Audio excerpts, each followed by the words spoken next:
그러면 저희가 이 사건을 지원하게 된 배경을 말씀드리겠습니다. 본 사건은 박원순 전 서울시장의 유력에 의한 비서 성추행 사건입니다. 이는 4년 동안 지속되었습니다. 피해자는 오랜 고민 끝에 지난 7월 8일 서울지방경찰청에 고소했습니다. 한국여성의 전화와 한국성폭력상담소는 피해자가 고소를 한 직후에 피해자와 변호인을 만나서 면담했습니다.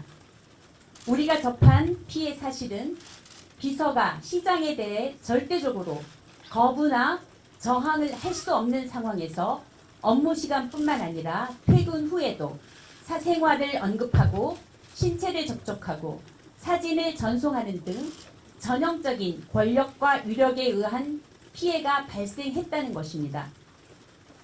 피해자가 곧바로 고소를 하지 못한 이유는 다음과 같습니다. 피해자는 서울시 내부에 도움을 요청했으나 시장은 그럴 사람이 아니라며 시장의 단순한 실수로 받아들이라고 하거나 비서의 업무는 시장의 심기를 보좌하는 역할이자 노동으로 일컫거나 피해를 사소하는 등의 반응이 이어져서 더 이상 피해가 있다는 말조차 할 수 없는 상황이었습니다. 피해자는 부서 변경을 요청했으나 시장이 이를 승인하지 않는 한 불가능했습니다. 본인의 속옷 차림 사진 전송, 늦은 밤 비밀 텔방 대화 요구, 음란한 문자 발송 등 점점 가해의 수위는 심각해졌고 심지어 부서 변동이 이루어진 이후에도 개인적 연락이 지속되었습니다.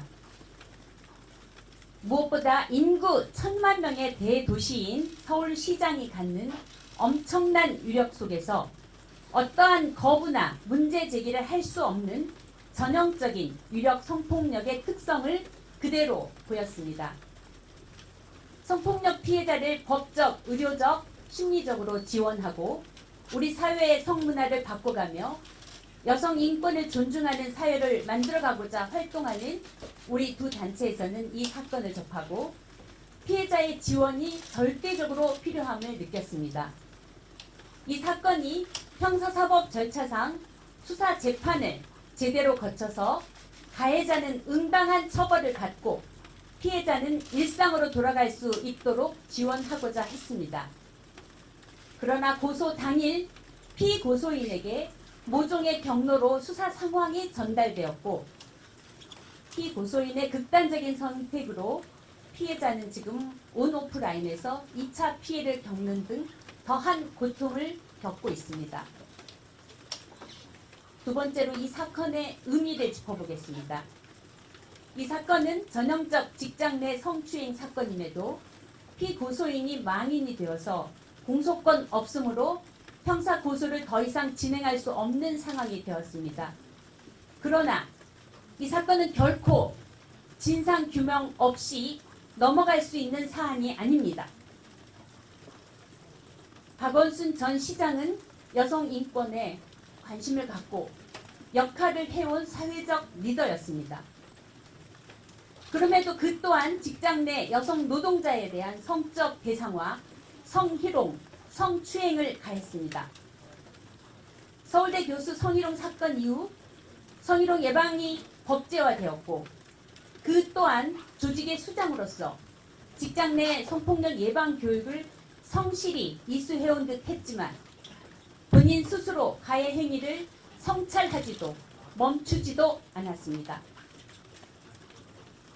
더욱이 미투 운동, 안희정 전 충남도지사, 오고돈 전 부산시장 사건에 대해서 가장 가까이에서 경각심을 가져야 하는 위치에 있었음에도 불구하고 그 사안이 누구보다 자신에게 해당된다는 점을 깨닫고 피해자에게 사과하고 멈추는 선택을 하지 않았습니다. 이번 사건은 성폭력의 행위자가 죽음을 선택했다는 것의 의미가 무엇인지에 대해 심각한 사회적 논쟁을 일으켰습니다. 만약에 죽음을 선택한 것이 피해자에 대한 사죄의 뜻이기도 했다면 어떠한 형태로라도 피해자에게 성폭력에 대해서 사과와 책임을 진다는 뜻을 전했어야 할 것입니다. 그럼에도 불구하고 모두에게 미안하다는 말을 남김으로써 피해자는 이미 사과받은 것이며 책임은 종결된 것이 아니냐는 일방적인 해석이 피해자에게 엄청난 심리적 압박으로 가해지고 있습니다. 이 사건은 고소와 동시에 피고소인에게 수사 상황이 전달되었습니다. 서울시장의 지위에 있는 사람에게는 본격적인 수사가 시작되기도 전에 증거인멸의 기회가 주어진다는 점을 우리는 목도했습니다. 이런 상황에서 누가 국가 시스템을 믿고 유력 성폭력 피해 사실을 고소할 수 있겠습니까? 우리는 이렇게 투명하고 끈질긴 남성 중심 성문화의 실체와 구조가 무엇인지 통탄하고 비판하지 않을 수 없습니다. 그러나 미투 운동 이후에 우리 한국 사회는 커다란 변화의 물결 속에 있습니다. 더 이상 피해자들은 참지 않고 말하고 있습니다. 피해자는 말할 수 있는 사람이며 말할 권리가 있습니다. 앞으로는 피해를 입고도 숨지기며 살아갈 사람이 없는 사회로 만들기 위해 더 나아가 사회 정의를 바로 세우기 위해서 유력 성폭력에 맞서 끝까지 싸울 것이라는 점을 통렬히 말씀드립니다.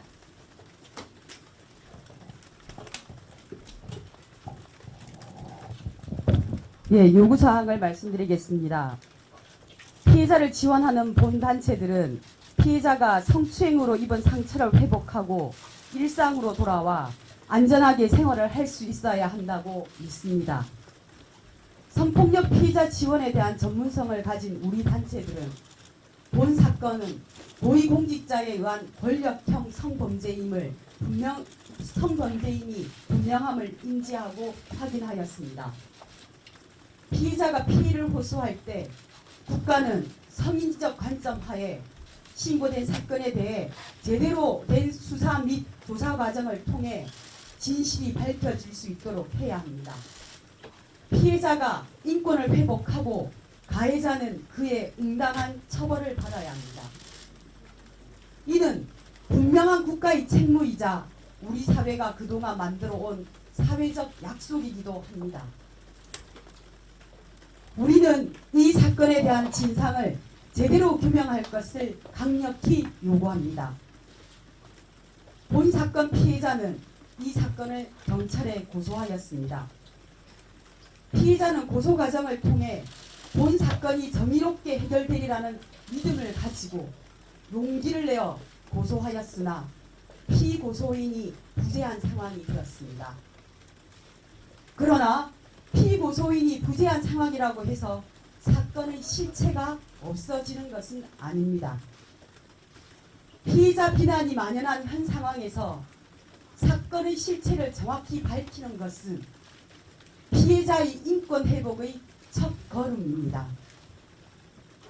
현재 경찰에서는 고소인 조사와 일부 참고인 조사를 통해 사건의 실체를 파악한 것으로 알고 있습니다. 경찰은 현재까지의 조사 내용을 토대로 사건에 대한 입장을 밝혀주십시오.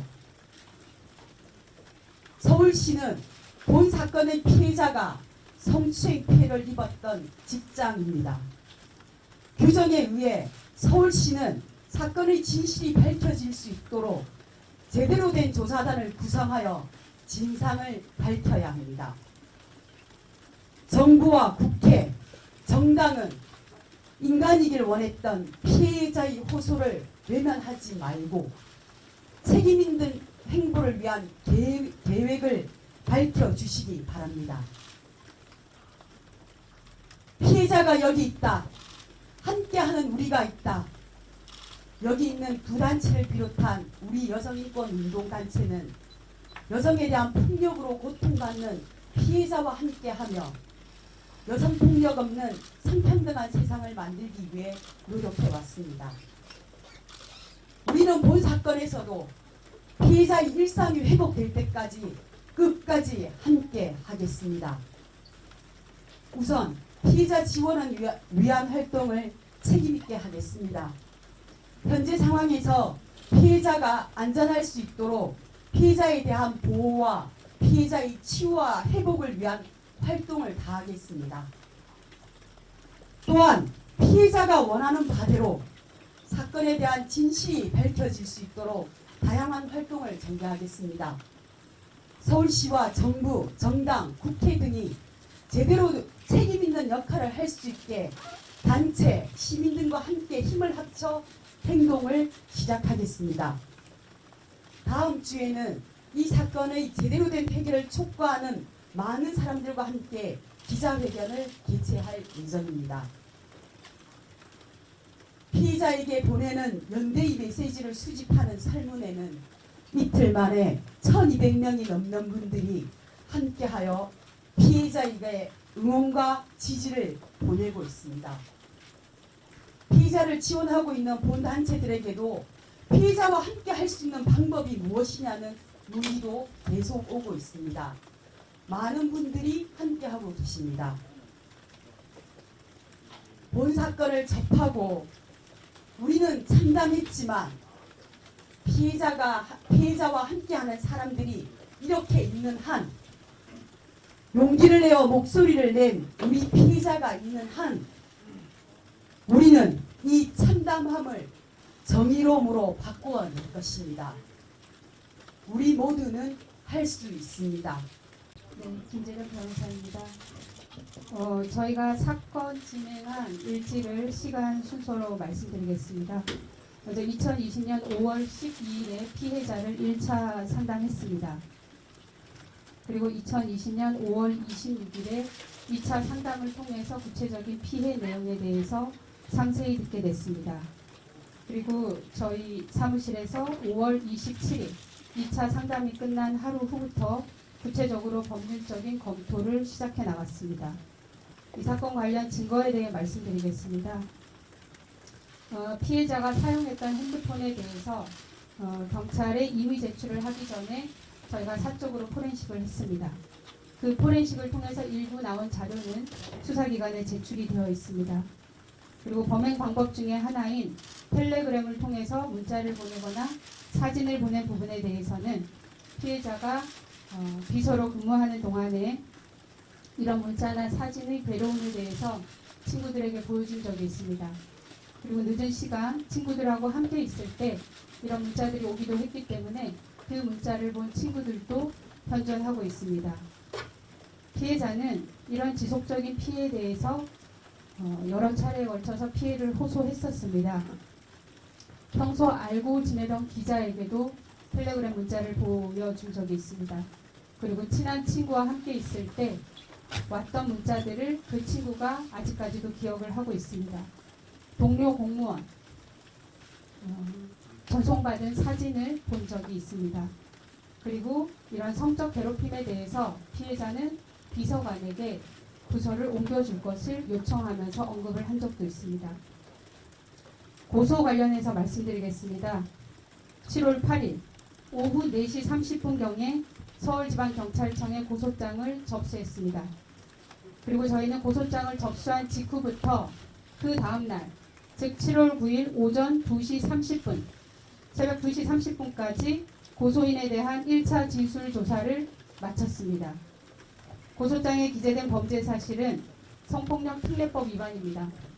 구체적으로는 통신매체를 이용한 음란행위, 업무상 위력에 의한 추행, 그리고 형법상의 강제추행 죄명입니다. 저희가 제출한 증거는 텔레그램 포렌식한 결과물, 그리고 피고소인이 피해자가 비서직을 그만둔 이후 올 2월 6일에 심야 비밀 대화를 초대한 증거도 제출을 했습니다. 이것이 그 텔레그램 비밀 대화방에 피해자를 초대한 내용입니다. 2020년 2월 6일은 피해자가 비서로 근무하지 않고 다른 부서에서 정보 발령 나서 근무하고 있을 때였습니다. 가해자가 비서실에 근무하지도 않는 피해자에게 텔레그램으로 비밀 대화를 요구할 하등의 이유가 없는 시점이었습니다. 이 자료도 경찰에 제출하였습니다. 고소 이후의 상황입니다. 저희가 새벽 2시 30분경까지 피해자 1차 진술 조사를 마쳤는데요. 7월 9일 오후부터 가해자가 실종됐다는 기사가 나왔습니다. 그리고 가해자는 사망했다는 보도가 나왔습니다. 저희는 오늘 오전 피해자에 대해서 온 오프라인 상으로 가해지고 있는 2차 가해 행위에 대해서 추가 고소장을 서울지방경찰청에 접수를 했습니다. 마지막으로 범죄 사실의 간략한 개요를 말씀드리겠습니다. 인터넷상에서는 피해자가 사직한 것으로 나오고 있는데요.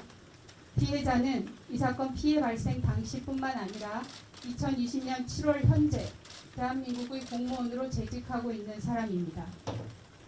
피해자가 서울시장 비서실에서 비서직을 수행하게 된 경위입니다.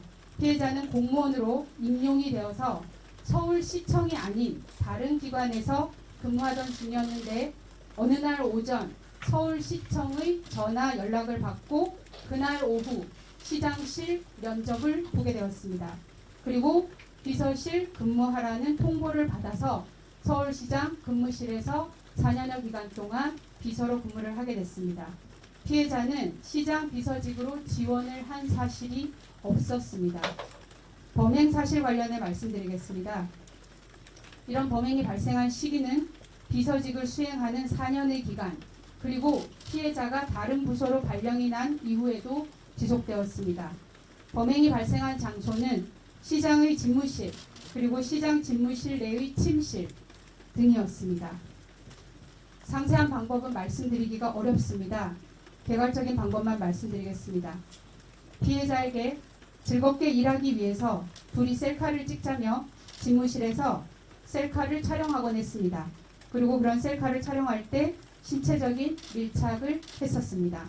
그리고 피해자의 무릎에 나 있는 몸을 보고 호호해 주겠다고 하면서 피해자의 무릎에 자신의 입술을 접촉하는 행위를 했습니다.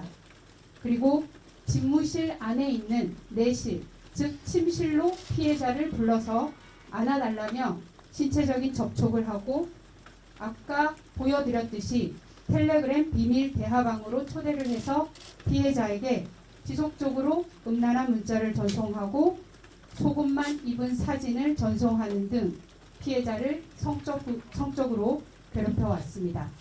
이상입니다. 네, 피해자의 글을 대독하겠습니다. 손바닥으로 하늘을 가릴 수 있다고 생각했습니다. 미련했습니다. 너무 후회스럽습니다. 맞습니다. 처음 그때 저는 소리 질렀어야 하고 울부짖었어야 하고 신고했어야 마땅했습니다. 그랬다면 지금의 제가 자책하지 않을 수 있을까 수없이 후회했습니다. 긴 침묵의 시간 홀로 많이 힘들고 아팠습니다. 더 좋은 세상에서 살기를 원하는 것이 아닙니다. 그저 인간답게 살 수 있는 세상을 꿈꿉니다. 거대한 권력 앞에서 힘없고 약한 저 스스로를 지키기 위해 공정하고 평등한 법의 보호를 받고 싶었습니다.